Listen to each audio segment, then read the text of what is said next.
calendar out, we'll probably know. All right. Next, information letter, report Lincoln Way Special Education District Day 43. Yes, We have that report. you do. I attended that meeting, not to steal Dr. Tingley's thunder, but after the state superintendent, Tony Smith, visited a prominent high school district in Will County that covers 105 square miles, he came down to 843, and he awarded our nurse at 843 the Outstanding Nurse of the Year for dealing with students and students of special needs. So it was a great award. It was a nice presence. It was nice to see the superintendent there. He's quite human, quite genuine, and easy to talk to. Great guy. And I'm sure Dr. Tingley will give you a little bit more on that in his report. As Dr. Tingley alluded to, our business manager did resign. The good news is Craig Engler, former business manager 2 times ago, is working with us on a part-time basis, so he hit the ground running.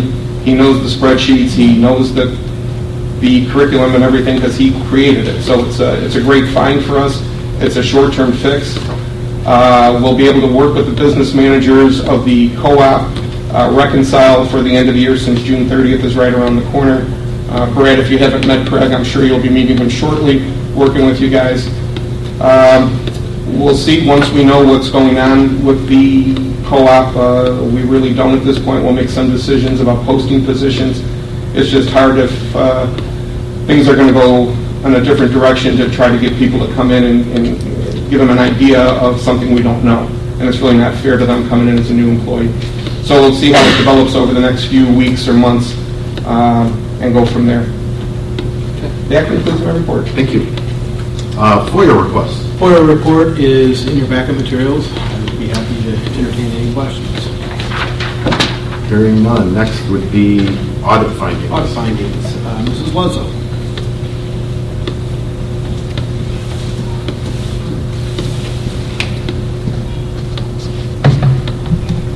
Good evening, everybody.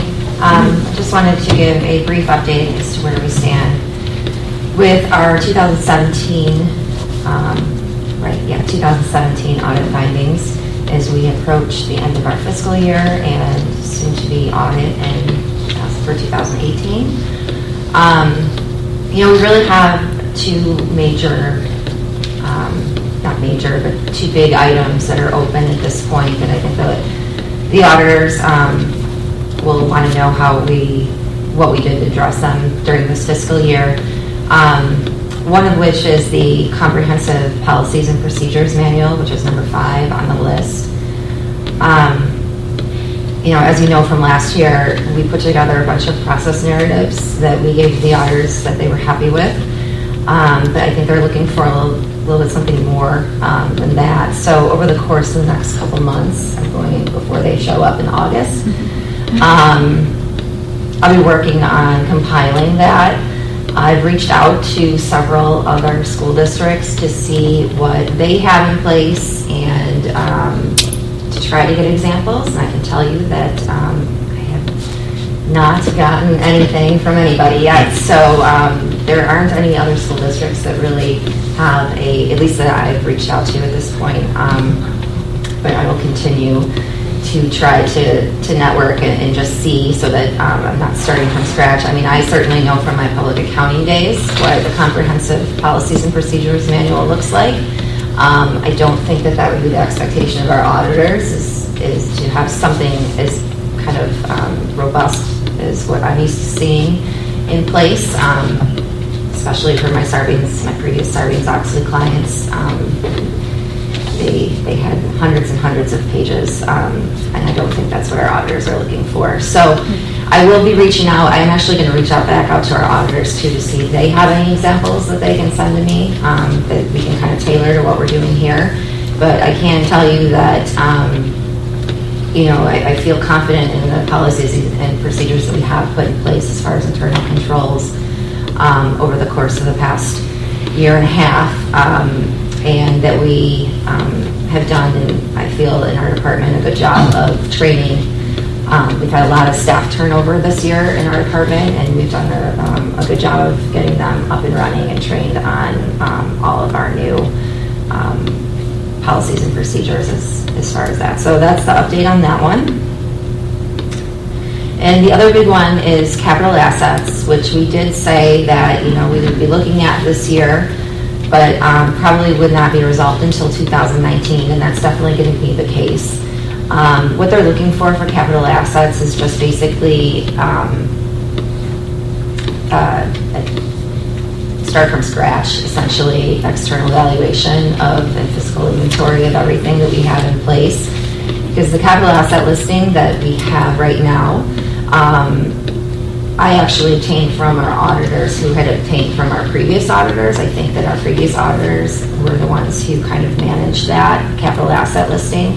So I don't think that it's as comprehensive as it could be, but I do know that it would be a pretty long process and probably expensive to get a valuation of all of our assets in the district. And we took some steps this year by having North appraised. So the auditors will like that. They definitely will be happy that we did do that this year, especially from an impairment looking at the impairment of it. So, I think this will be an ongoing comment, and then we'll just have to reassess next year as to how we're going to address this, and if we do an RFP for valuation services, and how much approximately that would cost. Hey, just real quickly on that, is that budgeted for it all, right? What's that? The evaluation services potentially assist?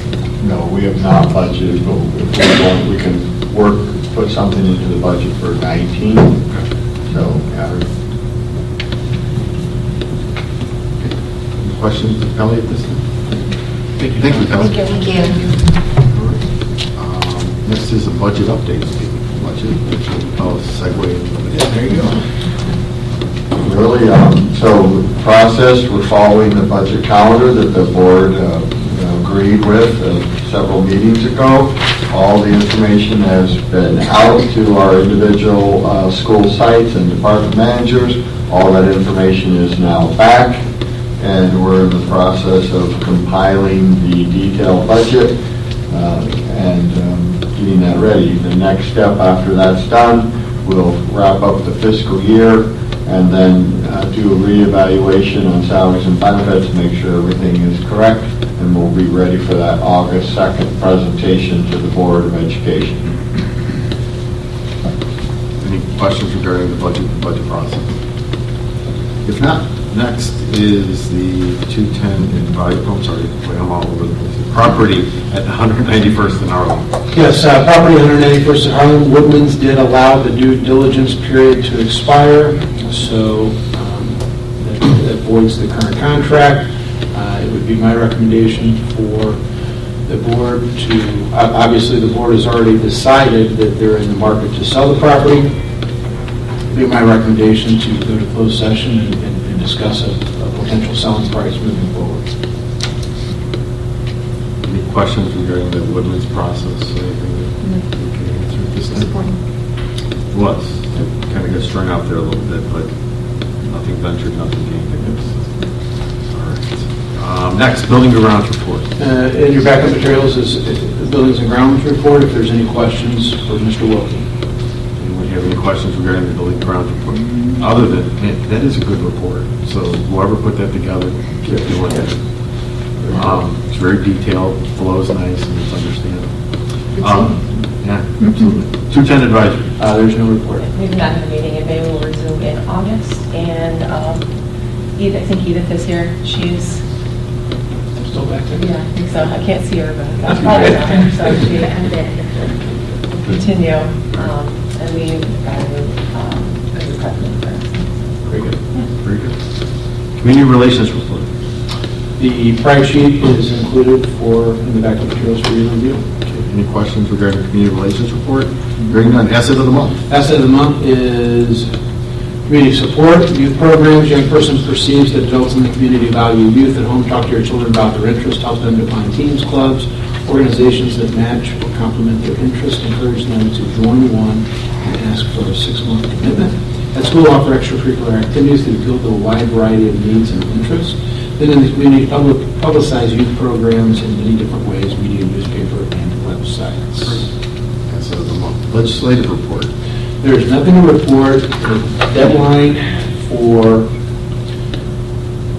the session is May 31st in terms of a budget, and so we just kind of, it's been very quiet. I don't know if anyone else has heard anything else, but it has been very quiet. So we'll kind of wait to see if anything happens here in the next week and a half, 2 weeks. Any questions regarding our legislative report? Superintendent's district report. Okay, a couple things in here. At Your Places is a brochure that Taryn had put together for Tony Smith's visit. Taryn, excellent job. Has some information on the front and then some departmental information with every department on the back. So that's something we will use as information as we're out and about here over the summer and early fall. We did have a visit from Tony Smith, and he is a very genuine person. He spent just over an hour and a half with us. He toured a Spanish classroom, U.S. history. We went to Ed Ops. We went to the welding lab. We went to the transition program, and really had a nice visit. Included is his state superintendent letter, where he praised what we're trying to do for all students across the span, and that's been a focus of ours, particularly here the last 5 years, is to provide opportunities for our highest achieving students and those that need some of that extra attention. So I was very, very proud of his response after the visit with us, and as I said, very genuine individual. He has an incredibly difficult job being appointed by a Republican governor in a Democratic-run state. Had very candid conversations in terms of what direction the state would go with testing. My plea, as well as many other superintendents, is pick a lane and stay. Unfortunately, contracts in Springfield want to go to bid every 2 or 3 years, and that's not what's best for the students of Illinois, but that's what's best for politicians and lobbyists. So it looks like we may be entering another 2 or 3 short-term contract. We really don't know if it'll be ACT or SAT at this point, but we'll know here shortly. But a good visit, good visit. Very good.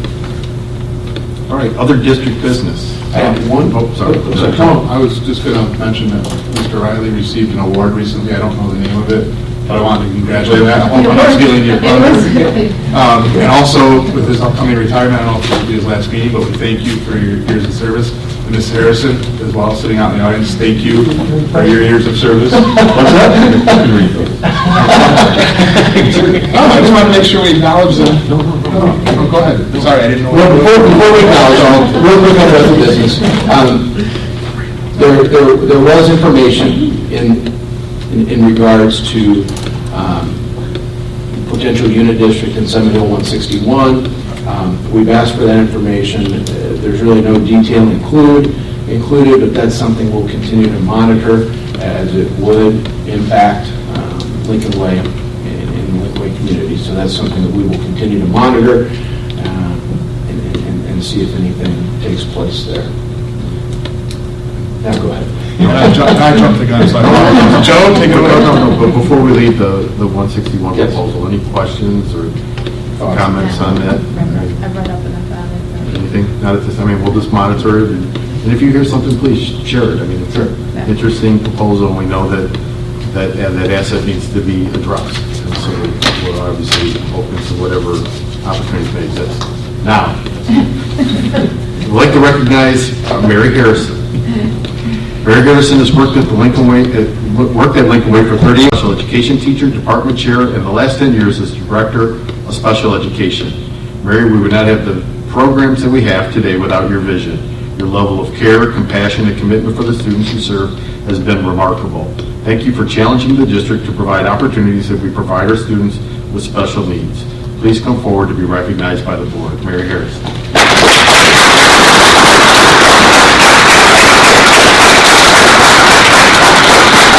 Riley. Tim Riley has worked at Lincoln Way for 32 years. Tim has been instrumental in the academic success of Lincoln Way. Tim developed a reading program that's led the path to increased reading and standardized test scores throughout the district. Tim has served as assistant superintendent the last 5 years. He has provided a vision and a focus to our academic course. Tim, we all thank you for your commitment to our students, your dedication to the district, your loyalty, and your honesty. Mr. Tim Riley, please come forward to be recognized by the board.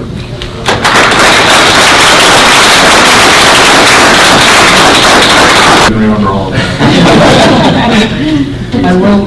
I will say this has been a tremendous ride.